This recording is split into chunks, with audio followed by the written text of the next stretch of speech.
Талғат Бигелдиновтың ерлігі 1943 жылғы қыркүйекте Днепр үшін ұрыста жауға аянбай қарсы тұрады. Осы шайқаста Бигелдиновтың ұшағы зақымданып, өртене бастайды. Сонда ол ұшағын жау техникасы жасырынған тұсқа бағыттап, өзі ұшақтан секіріп үлгереді. Оның әуедегі бұл ерлігі фотосуретке түсірілген. Тағы бір ерлігі, ол сол жылдың көктем айында жаудың жойғыш ұшағын, истребитель, дәл көздеп атып түсірген тұңғыш шабуылдаушы ұшқыш, штурмовик болды. Жойғыш ұшақтар мен шабуылдаушы ұшақтар аспанда кездесіп қалса шайқасуы тиіс, бірақ немістің жойғышын атып түсірген жағдай бірінші рет болды.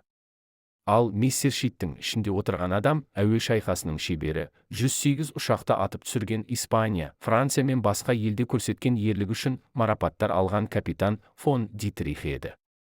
Жас Талғаттың бұл жаңа әдісі жоғары бағаланып, ол соғыстағы алғашқы марапаты, 2-ші дәрежелі Отан соғысы орденін алды. Содан кейін Талғаттың бұл ерлігін қайталағандар көбейді. 1944 жылдың 26 қазанында 22 жастағы лейтенант Бигелдиновке Знаменка, Кировоград қалаларын босату кезіндегі ерлігі мен әскери шеберлігі, әрі атып түсірген 4 жау ұшағы үшін Кеңес одағының батыры атағы берілді. 1945 жылдың 27 маусымында Талғат Бигелдинов 2-ші рет Кеңес одағының батыры атағын иеленді.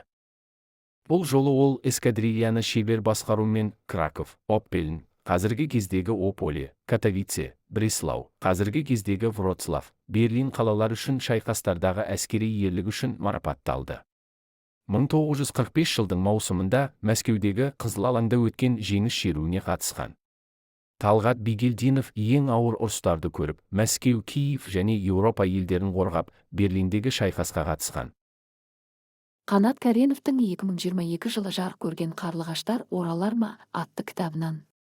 Қаламгер кітабында Жамал Байтасова соғыс басталғаннан майданға өз еркімен бару үшін әскери комиссариатқа бірнеше барып өтініш бергендігін, ақыры тракторшылар курсын бітіргендігін алға тартып, танкист атанғысы келетінін жеткізгенін баяндайды. Жамалдың трактор бригадасының бригадирі болғанын, әкесі Асан оны жалғыз өзі тәрбиелегенін атап өтеді. Әкесі де майдан даласына аттанғанын және әкесіне жазған мына бір хатын қағазға түсірген. Әке, біз жауды міндетті түрде жеңеміз, сосын үйге ораламыз. Мен осыған уәде беремін.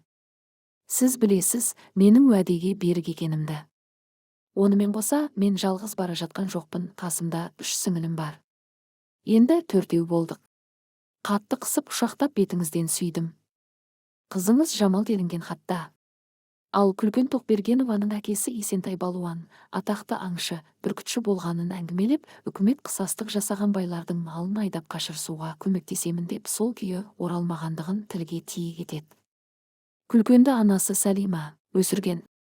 Анасы Айшаның жақын сіңісі Амина Күлгенді асырап, ел қатарына қосады.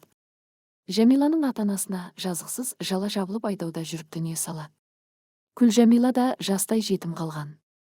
Әкесі Қарсақбай мен анасы Бәну кәмпескелеуге келген отряд сарбазының қолынан жазым болады. Бәнудің туған бауыры Олжабай өзінің 4 баласымен қатар Күлжәмиланы асырап, оқытқан екен. Осындай тағдыры ауыртпалыққа толы қазақ қыздарының қайыспай жауға төтеп бергендігі баяндалады.